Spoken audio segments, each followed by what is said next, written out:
तर जाऊयात पुणे पिंपरी चिंचवडमध्ये। प्रामुख्याने पुणे आणि पिंपरी चिंचवडमध्ये राष्ट्रवादी आणि भाजपची ताकद आपल्याला पाहायला मिळते। नाजिम मुला आपल्या सोबत आहे। नाजिम, पुणे पिंपरी चिंचवड याकडे जर पाहायचं झालं तर या ठिकाणी देखील आता स्वबळाचा नारा भाजपने दिलेला आहे। एकंदरीतच कशी गणित असतील काय सांगशील नाजिम?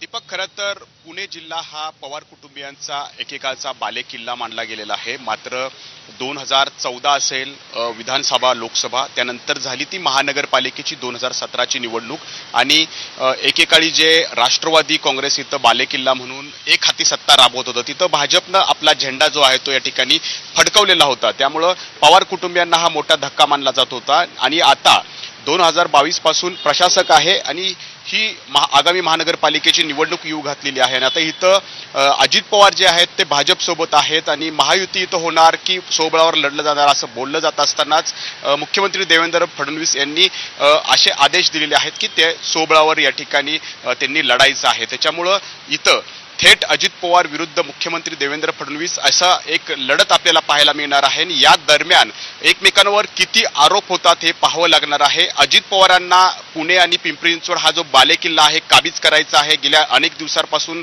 ते जनसंवाद घेत आहेत, परिवार मिलन घेत आहेत, वातावरण निर्मिती करतायत, कारण त्यांना या ठिकाणी राष्ट्रवादीचा झेंडा फडकवायचा आहे। परंतु त्यांच्या समोर मुख्यमंत्री म्हणजे त्यांच्याच मित्र पक्षाचे मुख्यमंत्री देवेंद्र फडणवीस यांचा पक्ष म्हणजे भाजप यांच्यासोबत त्यांना लढाई द्यायची आहे। परंतु आता ही मैत्रीपूर्ण लढत होणार असल्याचं या ठिकाणी मुख्यमंत्र्यांनी अनौपचारिक गप्पांमध्ये या ठिकाणी स्पष्ट केलेलं आहे। त्यामुळं ज्यावेळेला नेमका प्रचार होईल या प्रचारामध्ये एकमेकांवरती आरोप प्रत्यारोप होणार का हे पाहणं महत्त्वाचं राहणार आहे। गेल्या 7 वर्षामध्ये भाजपनं या पिंपरी चिंचवड असेल किंवा पुणे महानगरपालिकेत काही भ्रष्टाचार केल्याचे देखील आरोप वेळोवेळी या ठिकाणी होत आहेत। त्याच्यावरती अजित पवारांचा गट लक्ष करणार का, आरोप करणार का हे पाहावं लागणार आहे आणि भाजप त्याला प्रत्युत्तर देणार का हे पाहावं लागणार आहे।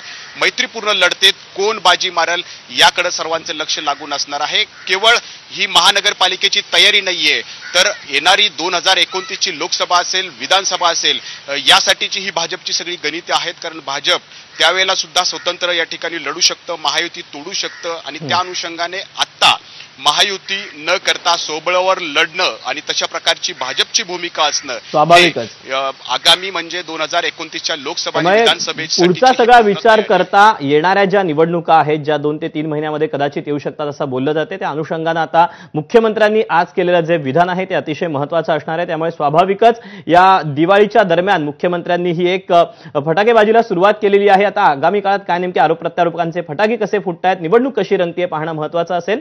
या निवडणुकांसंदर्भातले अपडेट जाणून घेत राहू तुर्तास अक्षय, नाजिम आणि राजू, तुमच्या सगळ्यांचे धन्यवाद। आणि यानंतर महत्त्वाच्या घडामोडींचा